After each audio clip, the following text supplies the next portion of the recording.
j'espère que vous allez bien, que vous passez de bonnes vacances. Aujourd'hui on se retrouve dans une toute nouvelle vidéo sur mon top 7 des meilleurs aliments sur les glucides. Mon premier aliment, le riz basmati.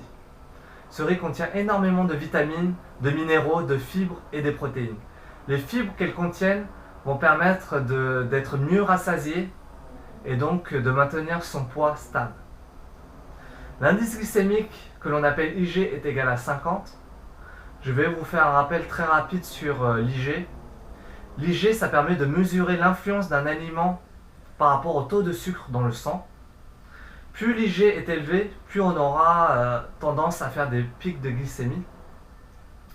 Et si on en fait trop régulièrement, on aura tendance à être fatigué ou avoir des coups de barre juste après le déjeuner. Je consomme ce riz soit le midi, soit le soir. Pour faire ce riz, c'est très simple, soit à l'autocuiseur, soit à la casserole.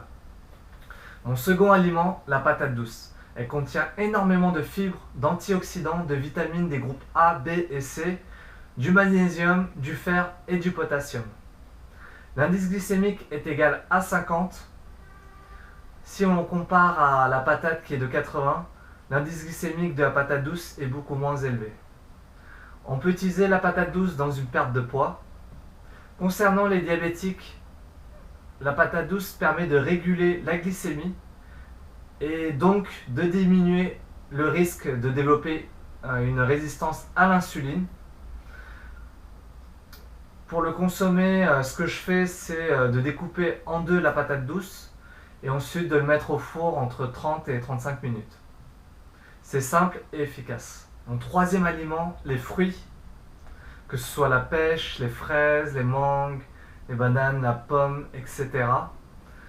Ces fruits sont riches en vitamines et en fibres. Elles permettent d'équilibrer le taux de cholestérol sanguin. Ils sont très peu caloriques et possèdent un IG modéré, c'est-à-dire entre 55 et 70. Je consomme ces fruits soit au petit déjeuner, j'en consomme 2, et en collation juste avec un fruit. Mon quatrième aliment, les légumes, que ce soit la salade, les tomates, courgettes, épinards, poivrons, etc. Ils sont très riches en vitamines, en minéraux et en fibres. Les légumes sont essentiels dans une bonne alimentation saine et équilibrée. L'IG est bas, c'est-à-dire qu'il est entre 0 et 50. Cela dépend aussi de la cuisson des légumes. Plus on va faire chauffer les légumes, plus l'IG aura tendance à augmenter. L'IG max est de 50 lorsqu'on fait cuire les aliments. Je privilégie les légumes dans tous mes repas, que ce soit à midi ou le soir. Mon cinquième aliment, les pâtes complètes ou semi-complètes. Ces pâtes vont permettre d'avoir un meilleur contrôle de sa glycémie. Elles sont riches en fibres, beaucoup plus que les pâtes classiques qui sont faites à partir de farine blanche. Grâce aux fibres, elles vont permettre d'être rassasiées beaucoup plus rapidement. Il y a plus de protéines dans les pâtes complètes, qui est un élément essentiel au corps humain. Je vous conseille de varier vos sources de glucides, c'est-à-dire le midi, vous pouvez vous faire des pâtes complètes et le soir, du riz basmati par exemple. Mon sixième aliment, le pain de seigle. Il possède énormément de fibres, de protéines, de fer, de zinc et de manganèse. Il est donc bien supérieur aux autres pains blancs en termes nutritionnels. Il est bien plus nourrissant. On va être beaucoup plus calé avec ce pain-là. Je me fais en collation à 16h par exemple 2 tranches de pain de seigle avec du beurre de cacahuète. C'est excellent. Mon septième aliment, les légumineuses, que ce soit les lentilles, les pois chiches, les haricots rouges ou blancs. C'est une très grande source d'énergie. Elle possède énormément de vitamines et de minéraux.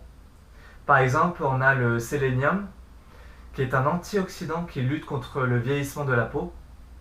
On a également des fibres.